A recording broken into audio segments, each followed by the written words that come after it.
તમારે સસ્તી લાકડી એટલે કે ઓછા વજન વાળી લાકડી જોતી હોય 12 mm માં રીબાર પણ મળી જશે। જો ખેડૂત મિત્ર આ લોખંડ જેવી લાકડીની આ 16 mm ની જગ્યાએ તમારે સસ્તી લાકડી એટલે કે ઓછા વજન વાળી લાકડી જોતી હોય તો ખેડૂત મિત્ર તમને આ 12 mm માં રીબાર પણ મળી જશે। આ લાકડી છે 12 mm આવે એટલે થોડી ફ્લેક્સિબલ આવશે, તૂટશે નહીં, પણ તમારે વળવાનો ઇશ્યુ રહે। પણ જો તમારે ઓછા ખર્ચમાં પણ તમારે ઝટકા મશીનનું ફેન્સિંગ કરવું છે તો આ તમે રીબાર વાળી ઝટકા લાકડી પણ તમે તમારા ખેતર માટે ખેડૂત મિત્ર મંગાવી શકો છો।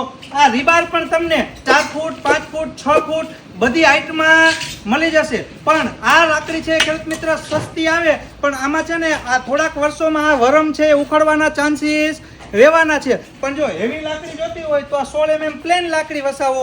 પણ જો તમારે 1-2 વર્ષ માટે જ લાકડી ચલાવવી હોય તો તમે આ લાકડી પણ તમારા ખેતરમાં લગાવી શકો છો। એટલે જો હેવી લાકડી મજબૂત જોતી હોય તો પણ ખેડૂત મિત્ર અને આ 12 mm વાળી સસ્તી લાકડી પણ તમારા ખેતર માટે જોતી હોય તો આજે જ આ ગ્રોવેક્સ ના નંબર ઉપર કોલ કરીને તમે તમારા ખેતર માટે લાકડી મંગાવી શકો છો ખેડૂત મિત્રો।